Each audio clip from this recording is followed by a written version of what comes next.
I think it's Probably. possible because it really affects the aggression of basic, and then at the same time it kind of lessen the potential of those dives into the back line, which is opens up a lot of choices for SGD Omega.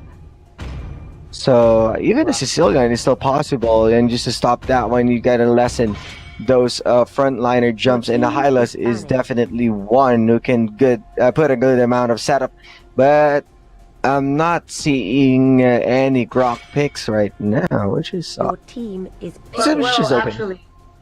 Actually, I think that I have a gut feeling that Basic's gonna play this Claude. I think Hmm. that he's gonna play marksman role here. Here, Okay. SGD Omega, they're prepared for the Esmeralda pick Carry. if ever. They Your just team don't is want picking. any type of tempo playstyle with this high loss. So I like it. But right now, I think that SGD Omega, they're not kidding around anymore. They're sticking to the usual Dragon Way. The Dragon Way. The usual Dragon way Tamers. that the usual way that they draft. What's interesting here for SGD Omega is that you don't know still who's gonna play the specific roles, right? Because Hayes sometimes he plays Kaja, he plays mages, you know. Your So team is Mm-hmm. picking. so still, but looking at it, the first four picks, it looks like Hayes is going to play the Kaja. But for me, on my own opinion, I don't like him playing utility type course, support, sorry, because I usually see him use this very tanky and aggressive tanks such as the Atlas. So I like the Atlas counter pick here from Oh, ULVL. Oh, they will take their own Esmeralda. That's they're the nice. ones going to That's use it. interesting. Okay, I Really? will now give my answer, Wolf. I think SGD Sure. Omega will win game number 1 because of their last pick. Okay. Last pick Esmeralda. How about you, Cyrus?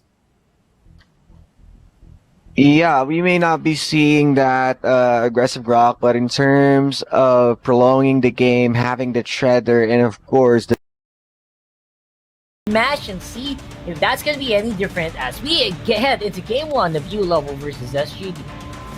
Yes, three. And again, for both of these compositions, they would just go in a pace wherein it's. I don't think that there would be any early engagements for both sides of the team, considering the fact that both of the compositions require a certain amount of space to really go and scale for the economy. But this time, I like it how ULVL is just harassing the Kaja here onto the middle side. But this gives additional information for the side of SGD that, oh, hey, there are more populated ULVL people here onto the middle side. So why don't we just go and, let's go and rotate in a manner wherein we're the ones who could pin them down. And I think that's what SGD is doing right now. Yeah, pinning down is very important, especially later parts of the game. ULVL, though, they do have the composition to also do that. No doubt about it, right? They have a lot of lockdown here with the Atlas.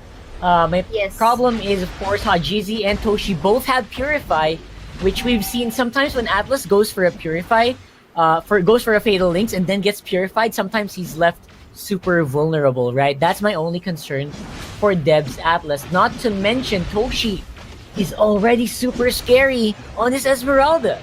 So they have to be very aware of every engagement that they're gonna have to take each and every time. Definitely. And going back right here, I think for the side of ULVL, they have to really pin down those, especially for the Atlas side, if they want that successful team fight, he has to pin down his Fatal Links, or he has to execute them in a way that he shouldn't only just get one target. Because it's quite difficult.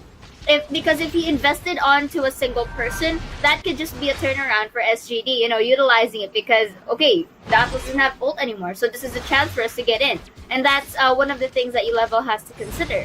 But for the side of SGD, though, so far it's really looking good for them.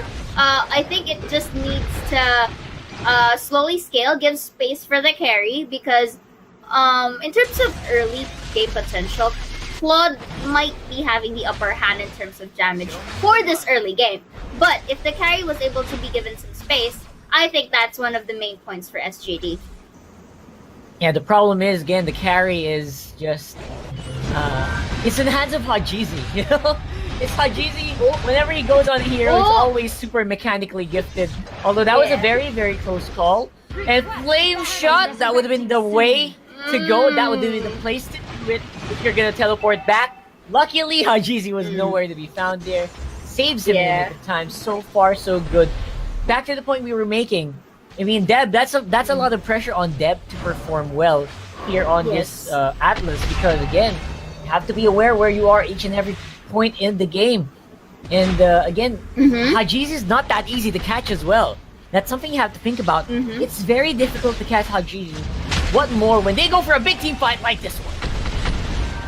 I think it's not going to be a big team fight, more like a skirmish one at that rock card, but that is a good amount of space. Yeah. But in exchange, though, SGD will be just getting a turtle for themselves. Let's see if Toshi will be able to make it. Yes, he will. It's a bit of a messy fight, but at least it's enough to, disengage themselves from any further, pickoffs. But Escanor might be going in here, but luckily Toshi was able to go for that tower hog, but unfortunately with the Farce's range was able to get him for that kill. Let's see if they will go. Tyrant's Rage will be used. 4 hit right here, and that was a successful pickoff, followed by another free hit with the carry onto the brush area, and this leaves them space to push this bottom turret.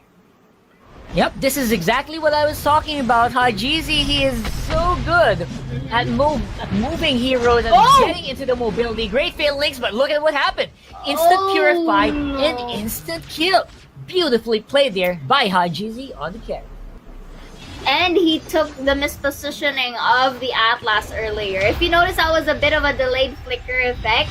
That's why they went back to the towers a little bit too late. And that was pretty risky, because you have to consider, he had low amount of health. And speaking of low amount of health, looks like he would be going for the cleanup. Will he get it? Yes, indeed. And that was beautifully done by Kaja with his divine judgment, just really, getting pickoffs one by one for this carry, allowing a huge amount of economy for their core damager.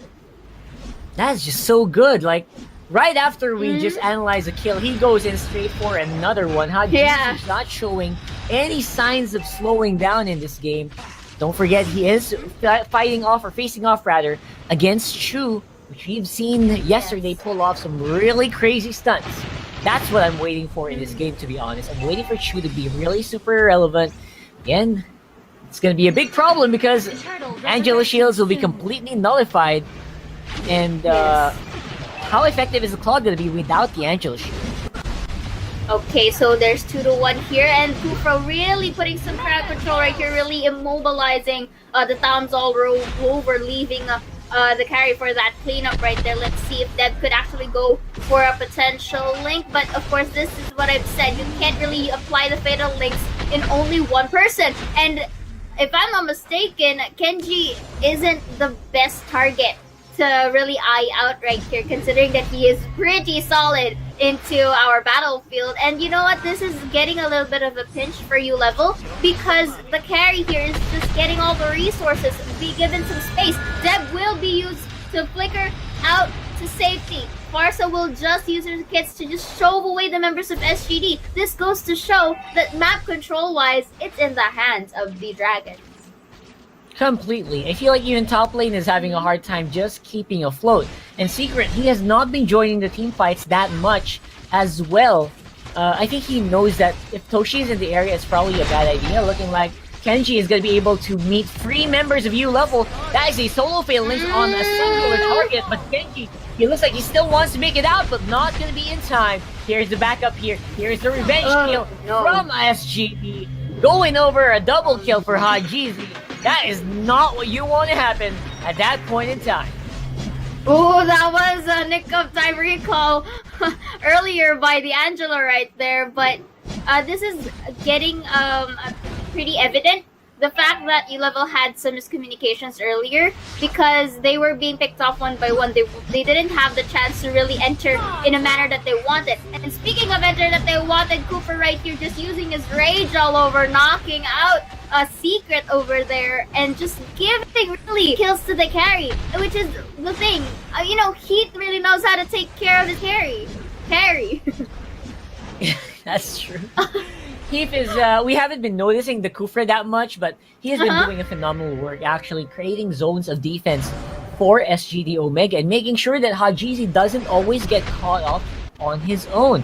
I think he's been indirectly responsible for the success that Hajizi has been having on this carry so far. Like you said, it's going to be a big fight. They had once more free people into the Fatal Links, and looks like the sustain is not going to be enough this time around for SGD. That's one target after another going down here really, really quick, but SGD, they are still 4-man strong, still going hard on the kill. That's a double for carry on Hajizi. That is beautifully done with a revenge kill by Basic on that Farsa with the feathered airstrike.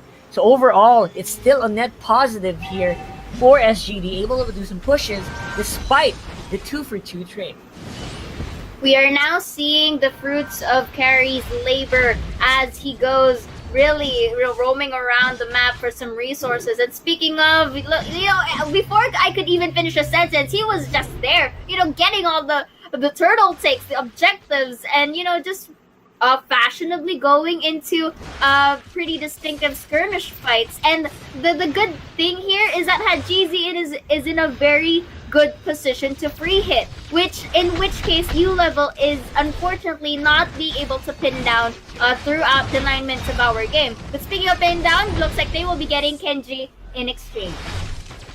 Finally, a great heart guard there from Secret allows Chu to just get a kill very, very effortlessly. But Toshi is still there to pick up the pieces as he gets a kill, followed up here very, very shortly by Heath. That is going to be a very scary, near unstoppable rather, Esmeralda. While the bottom lane is getting pushed in, all things are going wrong here for ULVL. They're pretty scattered, and the fact that Carry has the damage output and alongside with Toshi, because what we've been saying, Toshi here also provides a burst damage for his teammates, so he could really go off independently. And this leaves earlier Hajizi and the Kufra to just push into the bottom side. Now that the bottom side is exposed, limited resources for the side of ULVL, it's going to be very difficult for them now to go for the economy. And for the side of SGD though, all they have to do is just pin down either the Claude or the Angela, and this is probably game over because the remaining 3, which is Escanor and company, won't be able to have that enough damage. And speaking, they just picked up Claude as predicted. Yep, right there, Hajizi, such a free-hitting carry. No way to stop this. They can't even dive on him or crowd control him anymore. Looks like Hajizi is not going to be the only problem as the mid lane is already top lane rather is already receiving some damage from the minion waves. Looks like they'll be able to clean that up just in time. But ULVL, my gosh, they are drowning here on SGD. Because it's not enough. The damage or the resources that they have are not enough to really, compensate for the losses that they have earlier throughout the game. And we do say that sometimes the kill isn't the most important thing, but in this specific case, 16-6 is a huge factor to consider because that is one of the big contributions as to why the carry is, let's say, fed right now, because that's 11-0-2. 11-0-2. Now, the best bet that ULVL has to do is to shut this carry down, because that's a big amount of bounty, and follow it up by being a bit sturdy at the same time with the defense as well. Looks like ULVL's just having some fun here in the base. I think they kind of know. Yeah, smile for the camera, boys. I think they kind of know that the end is very much near, and if they go out, there's a waiting Toshi there somewhere who's going to take them down. And I don't think anyone here on ULVL can stop Toshi. Even 2 people, I think, will have a hard time with this Esmeralda. And then while they're doing that, everyone else from SGD Omega is probably going to go in for the fatal strike. However, Yes. again, the SGD Omega, they're being very, very responsible here, not slipping and methodically cutting out resources from ULVL.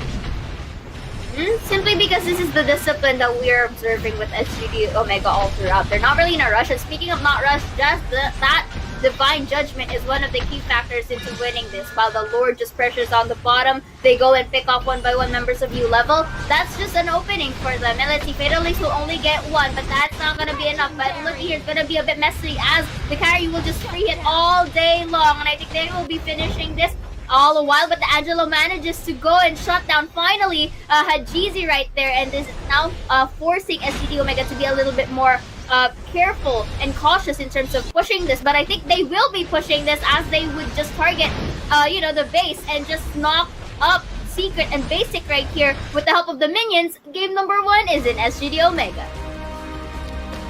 Very smoothly done there by SGD.